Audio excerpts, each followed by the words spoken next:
Right, we're starting the stream. Not a problem. Simone, you are live. You are live. Hello, everyone, and good morning. I'm Simone, your underwater biologist. I have Emil behind the camera. Say hello, Emil.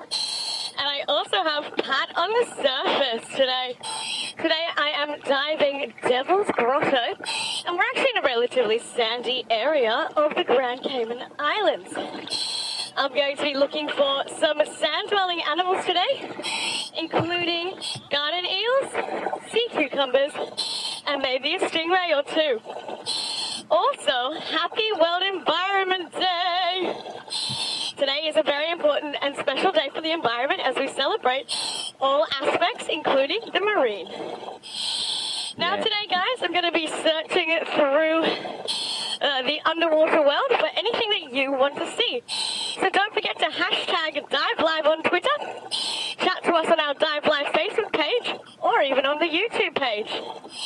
Yes, feel free to ask us anything about what you're seeing that's relevant to what's on the screen. We love to answer your questions and educate the world. Yeah, that is exactly right. And the theme for World Environment Day is obviously plastic pollution is terrible, but more so what we can do to reduce. Oh, and we have some big, beautiful tarpon. Yeah, so how big would you say these tarpon are, Simone? About 3 foot. So quite large, but I know that they can get much, much larger. Now, the largest tarpon actually ever caught was about 355 pounds or 165 kilos, so absolutely huge. Well done on the conversions there, Simone. I've been practicing. Now, they look like very strong fish. Are you guys getting an awesome image of this? Yes, this is a great shot of this one here. We can see it's got those big nocturnal eyes because right now, well, it's about 7 o'clock in the morning here in Grand Cayman, so these guys would just be winding down from the night out of hunting. Oh, night out on the town, I see. Now, they're hanging in Devil's Grotto. It's actually a cave system here. So they use the cave as cover during the day, and they don't really have too many predators, so the only thing they're hiding from is large sharks, who most likely won't come in here today. Yeah, nah, we probably won't. And just on that, actually, we have a question here from Marcy asking whether there was a small shark swimming in amongst the tarpon, and no, there wasn't, but we can understand why you think that. They do sometimes look pretty shark-like with their big sizes. They definitely do look kind of shark-like. Because of obviously their size, but they have that really large dorsal or top fin. They look a little bit like like a shark. And these guys have some downward-facing mouths, so you'd think that they'd be eating really, really large prey. They're actually eating tiny, tiny, tiny silver sides, which are kind of like schooling sardines. And they hunt during the night because that is when the silver sides leave the safety of the caves that they are hiding in.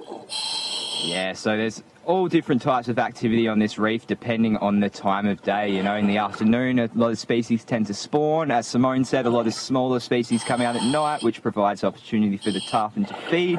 And even during the day, there's a lot of plankton around, as we can see. It's just those little white flakes floating about there in the current. So they also will feed a lot of fish during the day.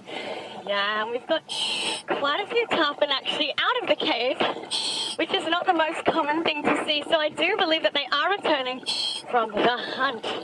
Now, they most likely were in the mangroves that are on the islands. Can you see the one in front of me? Yes, we can. That's actually really nice with you and the tarpon there in the shot. And now, you might notice that they do have that upturned mouth, and this is actually because they breathe air. So they come up to the surface and use that protruding upwards jaw to take a little gulp of air, which is pretty fascinating. Sorry guys, we've just got a ginormous grouper. Oh wow, that is massive. We're going to go and try and get a little bit closer. Yeah, so we can see right there in the middle of where you're looking right now, there is a big grouper. It actually could be a dog snapper. I think it might be a dog snapper. Let's just get a little bit closer. That was awesome spotting by Emil. Yeah, now that we're getting closer, it is looking more and more... Oh, no, I think it could be a grouper still. There seems to be those big, robust jaws. Now, this thing is probably about 5 foot. Wow, and it's very fat, we can see as well. very well fed on these reefs, I think. It looks like he's swimming off into the distance, but that's okay. So that was a very large grouper. In some places in Australia we call them gropers, so I do apologise if I sometimes say that. But they can get absolutely huge. I mean, historical records of these fish, larger than minivans. So before fishing was huge, these animals could just kind of cruise the reefs, eating whatever they felt like. And some of them have really, really large spiny teeth. So maybe we'll find a juvenile here on the reef today. I'll be able to show you what I'm talking about. Yes, and while you've got all this beautiful reef behind you, Simone, Anne is asking, just how healthy is this reef? Oh, I mean, you can just see the absolutely, hopefully, extraordinary colours. As well as, I mean, there's just so much fish life. Now we have something called an indicator species, which is something that indicates if the reef is healthy or not. And that today, on this reef, is a butterfly fish. Let me look around, maybe I can find a butterfly fish. I do recall seeing a striped one, but that was a little bit earlier and a bit away from where you are. Yes. Well, as I peruse for a butterfly fish, I'll tell you that they eat coral. Or coral polyps. And they cannot survive if they can't find the food. So if there are lots of these butterfly fish, which there are on the reef, that means that the reef is very, very healthy. We're also fortunate enough not to see much disease here. Or any real signs of bleaching. But if I do see some, I will definitely show you guys. Yeah, it's always good to point out the bad along with the good, and thankfully we do have quite a lot of good here on this reef. Yeah. And we can also tell it's healthy because of just how built up it is. You know, that's thousands and thousands of years of different types of corals and other organisms secreting, binding and precipitating calcium carbonate. Yeah, it takes absolutely thousands of years to form all of these beautiful things that we see today. So, you know, if there was some sort of disease or anything like that, it would be quite obvious. Yeah, so very, very, very lucky. Yeah, and something else that sometimes affects reefs is hurricanes, and Reef is asking just how hurricanes affect the reef. And, well, the stony corals, the ones that almost look and feel like rock, tend not to be too affected by hurricanes, depends on the severity, but it's the brittle ones like the elkhorn coral or gorgonians that sit up in a kind of they're not as resilient to high water movement and rough conditions, and so they're the ones that will tend to snap off and break. Yeah, well, actually, speaking of hurricanes, we have an invasive species that some do believe came over the waters with a hurricane. That is the invasive lionfish you have ahead of you. Yes, you can see that right in the middle there. There's no guessing as to why they call the lionfish with that big mane. Well, not really a mane, but they have these spines that resemble a mane. Yeah, very flamboyant. Some places actually call them a turkey fish as well, which does make sense. Never heard that one. Oh, go on, my friends, go on. No, I was just saying I've never heard that one before. Ah, yeah, in the Red Sea they are referred to as a turkey fish. But so this one, as you can see, it's very, very hard to eat an animal with all of these spikes. I don't know, I wouldn't be spiked in the face by my food. And he is currently resting, so he would have been hunting around at night, eating lots of small fish on the reef. Right now he's probably digesting a little bit. And I do believe one specimen once showed 50 different types of fish in its stomach. I mean, that's from one hunting evening, so you can imagine how voracious these predators are. Yeah, definitely. You can't really see it now, but they can really open up their mouth and protrude their jaw out, so they can just gulp up all these little fish, and they're obviously not too picky about which ones they choose. No, not at all. And so they are invasive, and some people do believe they came on hurricanes, but other people think that they were dumped by the aquarium trade as well. So no one really knows how they got into these seas. Yes, but they did, and unfortunately they had quite a severe impact on the reefs. As we mentioned, they do eat a lot of fish, and not much really eats them, so they wreaked havoc for a while. But there have been some culling programs in places that have been very successful. I mean, we do spot lionfish a little bit here on diveLIVE, but compared to how it was a decade ago, there's a lot less. Yeah, there are pretty cool hunting measures. But I mean, how perfect is that World Environment Day? And something that can be reduced by humans is not releasing your fish in the sea if you have an aquarium.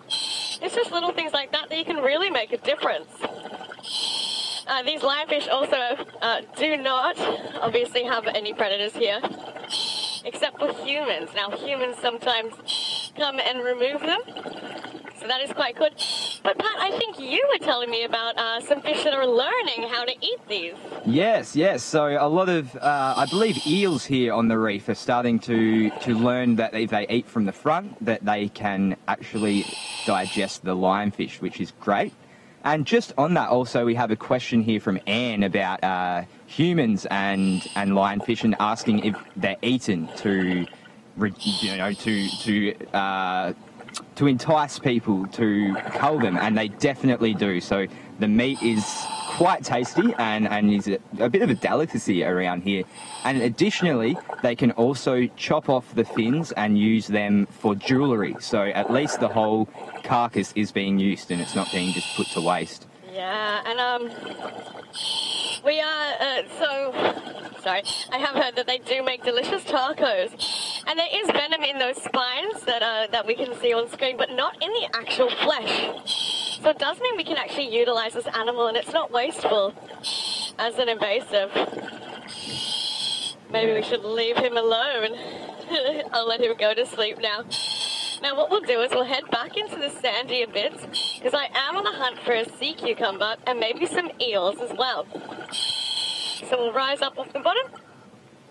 Yeah. Head away. So the sandy bottoms often host a lot of burrowing organisms, such as the eels that Simone mentioned, but also a lot of, well, not a lot of, but, nesting organisms as well. Like we can see just to the right of that little coral bombing there's a patch of rubble on the ground. And yeah, that we'll is actually, closer for you. Yeah, so that's a tilefish nest, believe it or not. So they pick up all of these little bits of broken rubble and coral on the sand here and collect it into a little nest.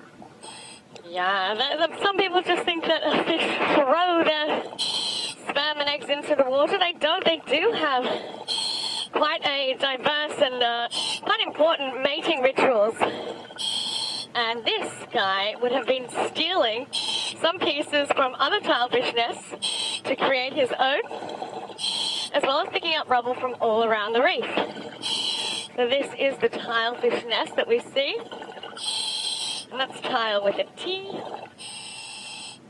There we go. Yeah, so that collection there of rubble is actually a nest, and we can't see the tilefish. There are quite a few different species of wrasse there hanging about, but no tilefish to be seen. No tilefish yet. But what we have seen on diveLIVE is actually, I believe yesterday as well, sometimes there are lots of small crustaceans that can be hiding in this rubble. If you can imagine, it's quite a good hiding environment. So, large stingrays will come and fly over the top and sink on down. And they'll actually pump air through the tilefish nest, much to the tilefish's sadness and anger. And they'll be chewing up anything that's hiding through. So not only is this a tilefish nest, it's an environment for wrasses, invertebrates, as well as a feeding ground for large stingray. Yes. So we quite often see stingrays stopping over these tilefish nests, and they'll just sit there for a while and feed on any crustaceans and little fish in amongst it. Yeah, they certainly will. Hopefully the tilefish comes back to his nest. I think he needs to protect it a little bit more. Not sure where he is. The tilefish are a long, slender, white fish. Hopefully I will see them. They are very hard to see, as you can imagine, above the sand. Really good camouflage. Yeah, and they are quite timid. They don't tend to be very aggressive towards protecting their nests for this purpose. Yeah. I don't know why. Maybe they're just a little bit scared. Yeah, it seems like there's a lot of effort in creating these large nests, but I think they're a little bit shy and, yeah, like you said, timid as well. And Marcy is asking how they build the nest. So they will actually pick up a piece of rubble with their mouth. We have seen this whilst diving, not live unfortunately, but they'll pick it up with their mouth and piece by piece build up this nest. So it can take them quite a lot of time and effort. Yeah, they're quite strong. Fish are surprisingly strong. We think that they aren't, but they can obviously pick things up with their mouths. So their mouths are like a hand. So yeah, they're very, very agile, almost like an elephant with his long trunk picking things up. This can be very, very agile too. Now what I do want to show you, and what I did come down to the sandy patch to show you, is eels. So I'm going to lower myself here onto the sand. Obviously there is no living organisms underneath me, that's why I can rest down here. And I'm going to wait, because what looks like the abyss is actually a lot of life. There are what we call garden eels. Now garden eels, the diver sign is this, and they're a group of hundreds and hundreds of eels that burrow in the sand, and they sink down when people approach, and they'll come back up when they feel a little bit more relaxed. Now there can be absolutely thousands in this patch over here. I think there might be a few more over there, Emil. Maybe we'll head closer this way. Yeah, we can see a few now just starting to emerge right close to where we are, and there's a few off in the distance as well. So they just look like little thin black fingers coming out, dancing around there in the current, trying to filter out some food. Yeah, so you need to know that every single little thin black finger that we are seeing is an animal, and a very well hidden animal. Yes, and they don't tend to leave these burrows either. They'll stick in them for a long time, but they do leave it for mating, don't they, Simone? Yeah, they do. So what they'll do is they'll scooch over side and side, about 10 centimeters, and then they'll re-burrow. Then they'll scooch over again, keep looking for females until they find their female.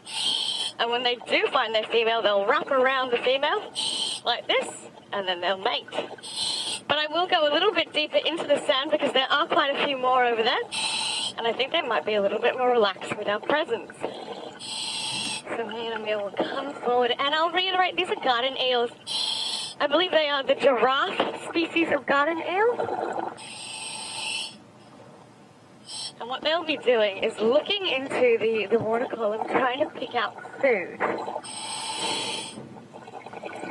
Yes, we can see there's quite a few of them there, and this doesn't even come close to the amount of numbers we see on some dives. Sometimes the whole sandy plain will just be littered with these guys. Yeah, sure.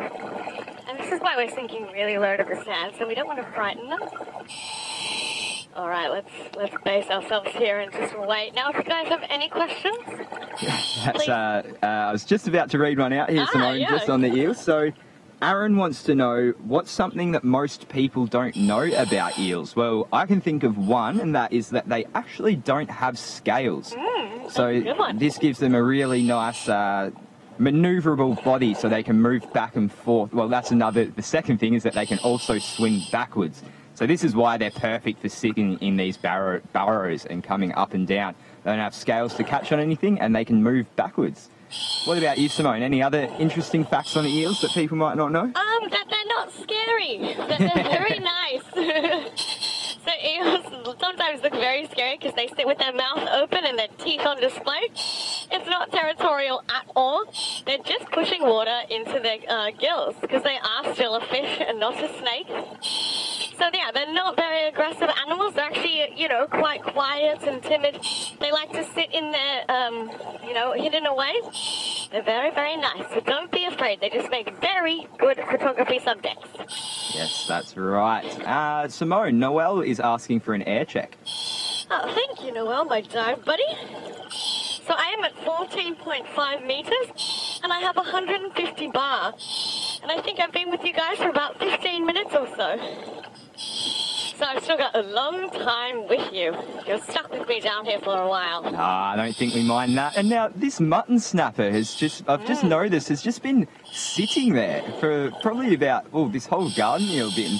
I know. What's So it doing? mutton snappers, we can tell it's a mutton snapper because of that big black dot on him. And it looks quite small, probably only almost a foot, but very, very small compared to what they can be. And now these guys are usually very active. It's rare to see one just sitting still. So maybe it's sleeping. I think it might. I don't know if it's sleeping. I think he's just kind of resting. So he should be awake already. Maybe he's slept in a little bit. But yeah. So what they do is they come really nice and low onto the sand to feed a lot of the time. So maybe he's just kind of checking out the scene, seeing if there's a bit of food here. And he is very relaxed in our presence. Yeah, this is very odd to see with this fish. Snappers, all snappers tend to be very, very active, always going about the reef looking for things to eat. And I suppose it must just be resting. Now, fish don't sleep like humans do. A lot of them don't have eyelids, and they tend to more just rest and slow down their metabolism in order to recover. Yeah, they do. You know, as you can see, they float exactly like he's floating when they are resting. And that just reduces the, you know, the amount of energy expenditure that goes on. Now, when I say this is a juvenile, the reason I'm saying that is you can still see quite prominent bars going down from the top to the bottom. And that's actually, their juvenile state is very prominent bars. So the fact that he has that shows me that he's maybe a little bit of a younger teenager, and he will lose them. Yes, and now can we just go back to it? Because seeing as we have such a still fish, it might be a good opportunity to demonstrate a bit of the anatomy of the fish. So on the top there, that big fin running across the very top of it, we call that the dorsal fin. The side fin that's just kind of moving and keeping it stable is called the pectoral fin. And then underneath, the first fin towards the front of the animal is called the ventral fin, and the one towards the back on the underside is the anal fin. Finally, we have the tail, which is the caudal fin, and also we have the operculum, which is that gill covering there. Lastly, we have the lateral line, which, if you look closely at the body, you can see a distinct line running from the operculum, or the gill covering, right down to the caudal fin, or the tail. And now this is a sensory organ that it's tiny little paws with little sensory hairs in them that helps them detect things in the water. Yeah, perfect lesson there. Thank you. I think I learned a little bit from that. And we are, I must say, very, very lucky to have such a still fish. So please, guys, send in any questions about the fish. But that lateral line that we've really seen on the fish, if we want to just have a look one more time. Sorry, I think I may have spotted something. Oh, no, it's all right. Oh, yeah, okay, let's go and check those out. We've just got some schooling triggerfish swimming on past. But I will continue to that lateral line, which is that brown line that we saw going down the fish. Yeah, it lets them sense water. Oh, gee whiz, sorry. I'm going around in circles. It's all happening right now. So we have a huge grouper, an absolutely ginormous tiger grouper. Oh, wow. Oh, yes, so we can see that swimming off in the distance there. It's that big, fat silhouette. So there's a lot of big groupers around this morning. There are really large groupers around this morning, so they were definitely feeding on something last night. Eating lots and lots of yummies that are flying on past. The reef is really, really active today. So, I wonder why. Well, this is actually a good question here from Price. She wants to know, is there an apex predator there? Now, the groupers would be one of the apex predators. Apex predators are essentially just those at the top of the food chain. So, yes, we have the stingrays and the sharks, the groupers and the big snappers. Yeah. So they are. The sharks, I would say, are quite amazing apex predators, but definitely those snappers. They look like they're not going to do much, but they can really expand their mouths and let kind of any size animal in. So they are quite formidable. Now we're just going to jump up here onto the reef and find some schooling black durgans. which are very similar to triggerfish. Yeah, so the black durgans are... Oh, and there's got a big school of blue tang off there in the background, and the black durgans are the black fish with the odd-shaped fins that they're using in that undulating motion. Yeah, there they are. Now, these are tangs. So the schooling fish there, all moving downwards right now, are blue tangs, which are herbivorous fish. And you can see they when they find a patch where there's lots of algae growth, they will stop and just absolutely demolish all the food. Wow, gorgeous. And there's a bit of a white to yellow pattern on their tail. This is actually an exceptionally sharp blade, as sharp as a surgeon's scalpel. And look at them all schooling together in the morning. And just to clarify, the fish before, we had someone asking to clarify the name, and it's a black durgan with a D, not T, so black durgan. But these are blue tangs. Yeah, they're known as surgeon fish because of that sharp spine. And wow, this is some great footage here. Emil is right in amongst them. So these schools tend to not be phased by humans at all. So when they're singled out on their own, they can be a little bit skittish, but generally when they're moving in a school like this, not much bothers them because there's so much strength in numbers. And you can see there's a dowselfish there protecting his colony in his acropora. Ooh. We can see that one moves and they all move, so they're in a very, very coordinated group of movement right now, and this is all led by the middle fish, so they all will follow the direction that the middle fish is going, although it's pretty much impossible to tell without scientific experimentation. Yeah, and that lateral line that we were talking about before on that button snapper near the sand, that is what they're using. That is the sensory organ that they use to tell that the middle fish has moved, because they feel that the change in pressure of the middle fish, and that tells them, oh, it's time to go left, or oh, it is time to go right and up. Scientists used to think that it was actually telepathy. Beautiful. The reef is really pumping. Yeah, it's good that we get to do these early morning dives now, because there is quite a lot of activity here in the mornings. There certainly is. And Sinak's asking, or Knack, sorry, I'm not sure how to pronounce this. Knack wants to know, what's the biggest school of fish that we get here? And I would actually say it is either the horse-eyed jacks, which we may be able to point out to you at one stage, or the blue tangs that we just saw. Would you say that, Simone? The largest schooling fish is in the biggest school? Yeah, here in Grand Cayman on this reef. So I would say the biggest actual school of fish would be the silversides. Oh, yeah, I'm thinking bigger, but yes, no, you're right. So silversides are tiny little fish. Simone covered them earlier on in today's dive. But now we have a beautiful French angelfish with a bit of a yellow eyeshadow. Yes, they always do their makeup with the light lipstick. Yeah, I think everyone's coming back from a night out on the reef, eh? Now this is a French because we can tell it has this beautiful yellow markings along its body as well as its eyes. And it's actually called an angelfish because if you turned it with its face facing up and its tail downwards, it would look like the angel that you put on top of a tree, or a Christmas tree. Yes, and they have quite a large disc-shaped body, and they can really flutter this and move this quickly in response to predation, so it kind of confuses the predators. Yeah, and they're normally perusing the reef in pairs, so I don't know where this one's girlfriend is, but I'm sure she's close by.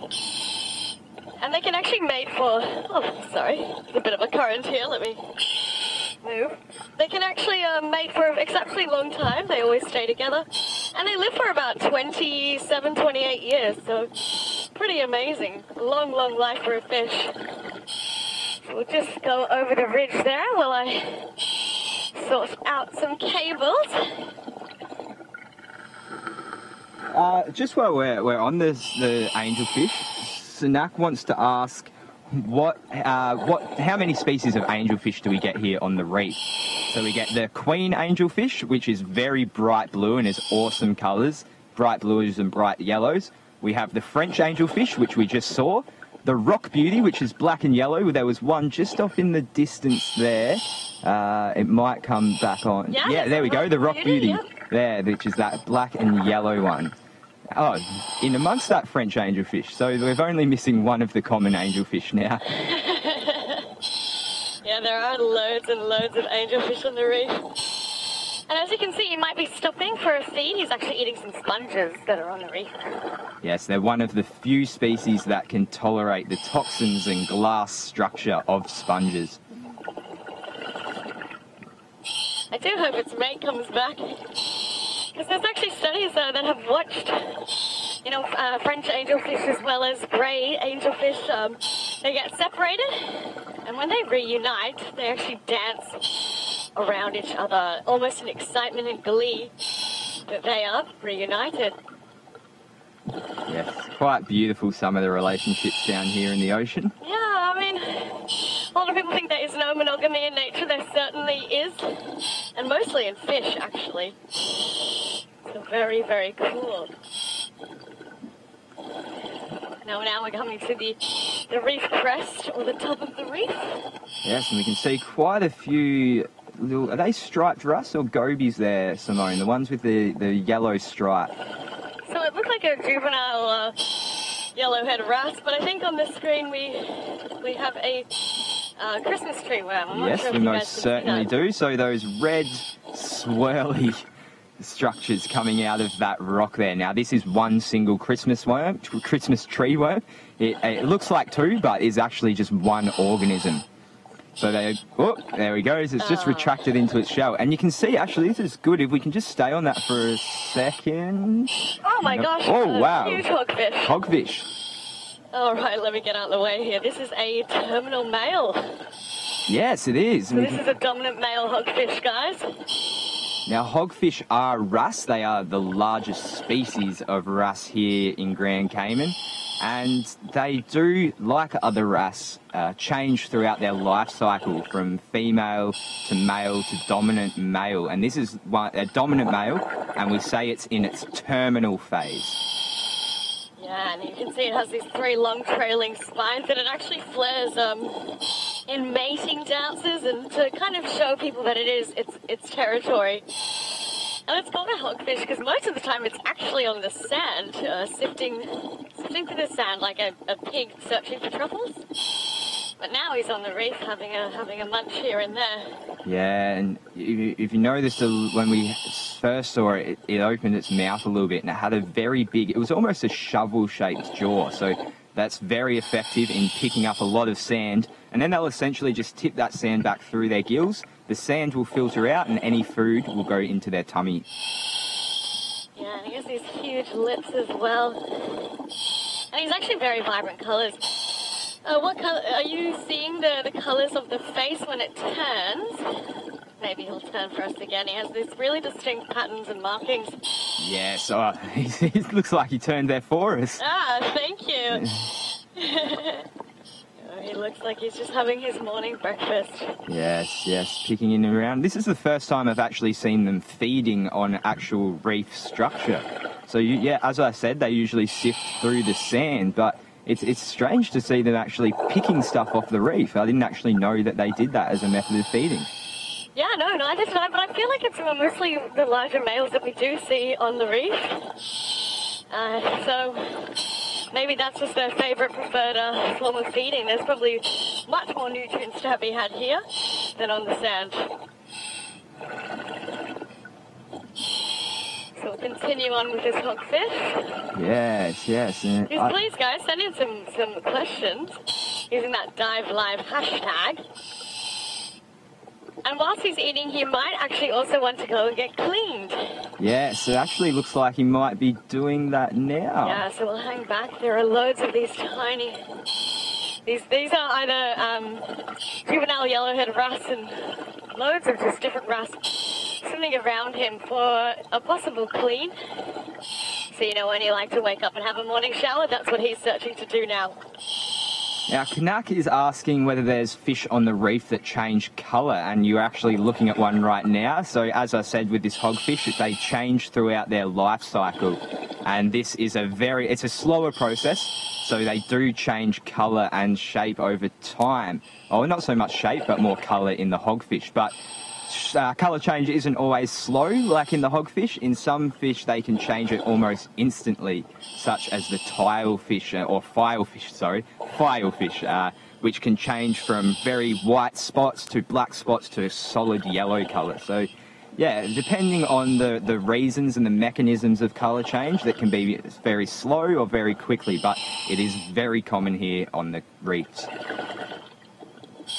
Yeah, colour change in fish is often, it can be anything from behavioural to almost a sexual change. So some parrotfish change sexes during their lifetime. So there's a huge colour change. Whereas some other fish just change colour when they want to mate or when they are feeding or just camouflage. There are so many different mechanisms and reasons why they change colour. And Namaste Nadine is asking at what point does this sex change occur? And it's usually when the dominant male, for some reason or another, is either killed or shunned from the ecosystem, or for some reason isn't around anymore. This will generally prompt another one to change into a dominant male. Yeah, I will search for a couple of parrotfish so I can hopefully show you the differences of why they change. But yeah, like Pat said, it is commonly a social change, like the dominant male has disappeared. But also what I've seen on the reef, which I find a quite rare, quite a strange concept for fish, is hierarchical feeding. So when, say, a large stoplight parrotfish comes, a male, he will eat off the reef first, then the alpha female will eat, and then the next female, and the next female in the social grouping. So that's pretty amazing stuff when a lot of people think that fish are just boring and dull. They have a lot of complex social behaviours. Yes, definitely. So they're not just the dumb fish we see. They're actually, in some ways, very much like us humans. They show affection and they have fights, and there is emotion down here under the water, and there is also sound, which answers Take Care's question. She knows that he knows that there is whales and stuff that make sounds, but was wondering more to do with fish on the reef, and most definitely. So we have a species here on the reef called grunts, and they're called this because they have these false teeth that they grind together to make sounds. Yeah, fish actually one of their main communication techniques is sound. So they use it as warning calls, as mating calls, as just trying to find each other on the reefs, and even small little animals, including the fish, use sound to locate new homes. So small, say a clownfish, it comes from the egg and it needs to go and find a new place to live. The way it does this by using sound to locate very prosperous reefs, because you can imagine the louder a reef is, the more fish are there, which implies the more food is there, right? The sound is so important. Oh, now, Simone, this is a little bit of a personal question for me and you. Dub Rexy, he's from Victoria and wants to know whether we dive in Australia. Oh, yeah, definitely. I've done loads of diving in Australia. The Great Barrier Reef is very similar to this, with a couple more sharks. And then Sydney's a little bit too cold for me, so I don't like to dive too much in Sydney. What about you, Pat? Yeah, so mostly around South Australia for me, around Adelaide region, and it's very different there. So that's temperate, whereas this is a tropical environment. Yeah. Oh, we've actually got a tilefish down here. Oh, great. So for anyone that's been watching along the whole time, we stopped at a tilefish nest earlier, and now we see the culprit of that nest, the tilefish. So it's just right in the middle of where you're looking right now, swimming off to the left with a black spot on its tail, and it's very cigar-shaped. Yeah, and we've got a cowfish next to me, actually, as well. He's feeding and getting a clean. Emil, we've just got this cowfish over here that we probably should point out. He's quite amazing. There we go. So this is the cowfish. You can see it's called a cowfish because it has two horns on the front of its face, but it's shaped like a box. Some people do call it a boxfish as well. Yes, they're very, very strangely shaped, these fish, and that's actually a great defense for predators because they're so bony. You can see when it turns, yeah, just like that. You can see the underside. It's got quite a division in the skeletons down near where its rib would be. So this deters predators from attacking them because there's not that much meat or organs that they can get. Yeah, and they look like they'd be very clumsy on the reef, but they are very agile animals. And they actually have a very good ability to change colours. So we were talking about, you know, how animals change colours. These guys can darken and lighten themselves to blend into the surroundings. And he's actually currently feeding on the reef at the moment. Yes, there's some very oddly shaped fish down here. It is. Yeah. And they're actually one of the most highly modified and highly evolved creatures on the reef. So you can see that they don't look like a traditional fish. And Knac's asking, are they venomous? No, not at all. Oh, actually, maybe. But are they? Their flesh is poisonous. I don't think they are venomous. Yeah, so they are related to the pufferfish. I don't know whether they harbour the same venom, though. Yeah, well, one really important thing with fish like this on the reef is they're slow moving, right? So they have to have a lot of defense mechanisms to make sure a fast creature can't come and eat. So distasteful or yucky tasting flesh is commonly one of them. So it probably doesn't taste very good. That's actually a really good way to avoid predators. I mean, no one wants to waste energy on a yucky meal. And just to, go back to that, so they actually do produce a toxin when they're threatened or stressed. So there's specialised skin cells that they can release a toxin into the water that poisons marine life in the area. Ah, so there you go. Thanks for that, Pat.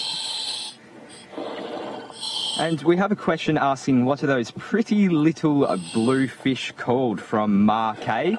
And they are... so they are Creole wrasse, and we have quite a large school of them right here on the screen where you're looking.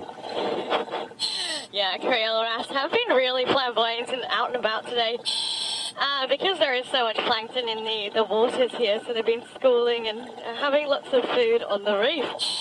Now they school in the hundreds and hundreds here, so you can always look around, and I can always guarantee you'll see a Creole wrasse swimming somewhere near you. Now we might actually head over this crest, Emil, because I can see two queen angels that we might be able to get a snapshot of. Oh, that would complete the trilogy, the third angelfish. Yeah, well, there's actually three of them in the distance. I don't want to guarantee that we'll see it because it might swim on off. But they are quite large. And Simone, just while you're heading over there, do you want to give us a quick air check? Not a problem. I'm at 100 bar and about 12 meters. Oh, wow. So we've still got plenty of time. This is going to be a long dive. Simone has been diving for years. She's an instructor, so she is very, very good on her air. And she's always also a female. Which... Yeah, I don't breathe too much, which I think is a good thing. So, wow, there's quite a few angelfish here. There's actually four in the grouping right now. These are queen angelfish. And we can tell because they have a large blue crown on their head or a circle. Wow, I've never seen so many together at the same time. This is great. Honestly, neither have I. So this brings me to the point of let's continue watching because they may be doing some sort of mating dance. As I said before, angelfish do mate for long periods of time together. I'm glad that we get to see these. Angelfish are one of Pat's favourite fish on the reef. Yes, most definitely. Particularly this species, the queen angelfish, just because of their coloration, and they're usually pretty chill around humans as well. So you can often get a good look at them. They're very mesmerising to watch swim around. I mean, look at those vibrant blues and yellows. You can see why they are the royalty of the reef. Yes, most definitely. And you can see that because they are so quite tall, it's kind of hard for a lot of predators to chomp on an angelfish. because they're so tall, it's hard to kind of fit them in their mouth. And we actually have a beautiful anemone down here with, I would say that its tips are almost like a greeny colour. Yeah, so that is a giant anemone, and we can see there's a damselfish there living in amongst it. Yeah, so damselfish actually grow algae. So they're the farmers of the sea. They plant little pieces of algae around the coral and make sure no other animal can eat it. This giant anemone will just raise its tips like it has now and just use their stinging cells to capture fish and other prey out of the water. The stinging cells tend to paralyse the fish, which gives them time to feed it down into their mouth, which is pretty covered up by the tentacles right now, but generally with anemones sits right in the middle. Yeah. And a lot of people expect to see clownfish in these anemones. Unfortunately, we don't get clownfish or anemones, clownfish or anemone fish in the reef. So no Finding Nemos here, but there are other fish and a lot of other crustaceans that can live inside these anemones. Sometimes cute little shrimp, as well as crabs. So who knows what might be under that we can't see. And now, just are the angelfish still around? Let's have a look, because I don't think they'll go too far. So yes, there they are. We have a question here from Sue watching on. Hello, Mum. It's nice to see you on the chat. Mum. So Mum wants to know how long the angelfish live for, and they tend to live for about 10 years. I don't need to correct you in front of your mum, but there have actually been reports in the wild of 27 to 30 years. Oh, wow. They think they can go more, especially in captivity. Yeah, right. Yeah, okay. Yeah, so they are... But that's just the queen angel, so not all angelfish. Yeah, and they are a very, very popular fish in the aquarium trade, so I suppose under very good conditions they could probably live for a very long time. Yeah, in a period of 5 years it was found that 45,000 of these fish were caught in the wild and sold in the aquarium trade. That's just ginormously huge numbers. Yet they're still not endangered, so they flourish so well on the reefs here. So they can sustain that kind of wild caught fishing. You can really get a good view of this fish here. And now that it's swimming off, it's a bit hard to see, but one real key identifying features of angelfish is that they have spines covering their operculum, which, if you'll remember me saying earlier, is their gill covering. And they're quite, well, in the queen angelfish that you can see right now, it's a big blue spike, and that's one of the many ways we know it's an angelfish. I mean, they're pretty distinctive creatures as it is, but if you're never sure, just check the gill covering. Yeah, now let's shallow up into the some shallower reefs as my air is depleting. And I want to stay down here as long as I can because it is so beautiful today. I mean, hopefully you can see that the visibility is amazing. We've probably got about 20-25 meters visibility, so that's really lucky and really gorgeous. And Tommy's asking what angelfish eat. Angelfish eat sponges. Maybe I can find a sponge on the reef to show you. Here we go. There's a brown-looking sponge here, not the most vibrant of sponges. Yes, so right now in the very middle, it's almost got a reddy tinge to it with lots of little pores on the top, which they use to exhale the water that they draw in around their bodies. Yeah, so that's angelfish food. It's actually food for so many animals on the reef, so...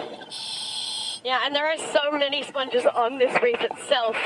It's a very healthy ecosystem and lots of food.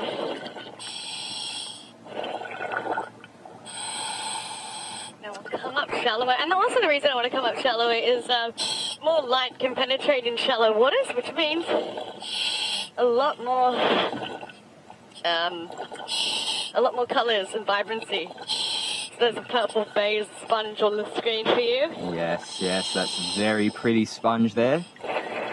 And we can see how its skeleton is made up of silicon. So that I feel like these sponges really demonstrate it the most because it really does look like it's made up of almost a glassy substance. Yeah, I mean, I can imagine no one wants to eat glass for breakfast. But apparently angelfish do. Yes, they have stomachs of steel. Oh, yay, cucumber! Oh, awesome. So we did have a request for sea cucumbers. Let me find out who that was. Oh, yes. So Kalina asked, do we get sea cucumbers in the area? And your answer is right in front of us. Yes, we do get really cool sea cucumbers, and I'd like you guys to note that this sea cucumber actually has pieces of algae on top of it. Can you see that? Those yes, so they're kind of plate-like incrustations there on top of the animal. Yeah, well, that's actually the sea cucumber hiding.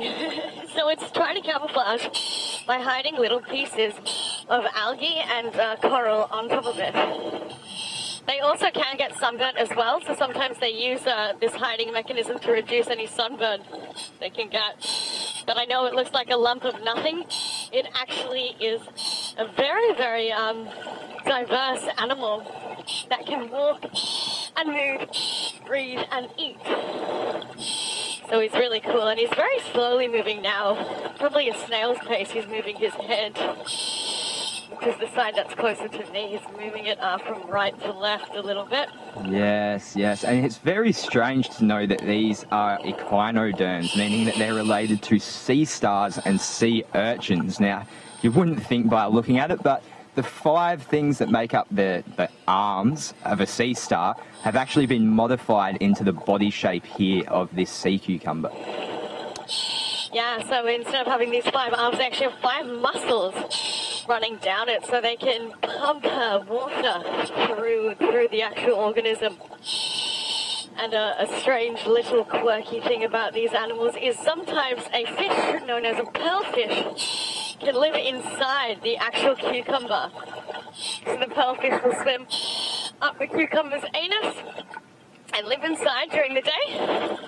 And at night, he will leave the protective covering of the cucumber, swim out and go and feed. And then come back in the anus once again as the sun rises. Very, very peculiar way to live your life. It is a very strange way. And there was one cucumber that found, I think they found about 17 different fish living inside of it. It's pretty crazy. But yeah, unfortunately, if the cucumber tried to not let the fish in, it would not be able to breathe. It's like imagine closing your mouth and never being able to open it. If you close your mouth and you don't open it, you can't breathe, so you have to let that fish in, because that fish needs to be able to get in. It's a pretty interesting way of holding almost someone hostage, right? Very much so. So Simone, can we have a final air check there? You must be getting quite low, or not quite low, but... No, that's all right. Someone's 70 bars, so I might head up and do my safety stop. Yeah. But it was absolutely, let me just turn the right way around now. And just to remind everyone that Safari Live will be starting their stream in approximately 10 minutes' time. So what do you reckon they're going to see in Africa tonight, Simone? Oh, I'm not sure. Hopefully, well, we saw giraffe eels, so maybe a giraffe. Probably not a sea cucumber, but who knows? Now, thank you so much for joining me on World Environment Day.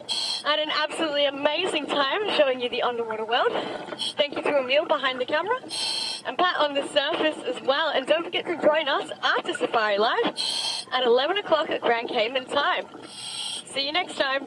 Thank you, Simone, and thank you.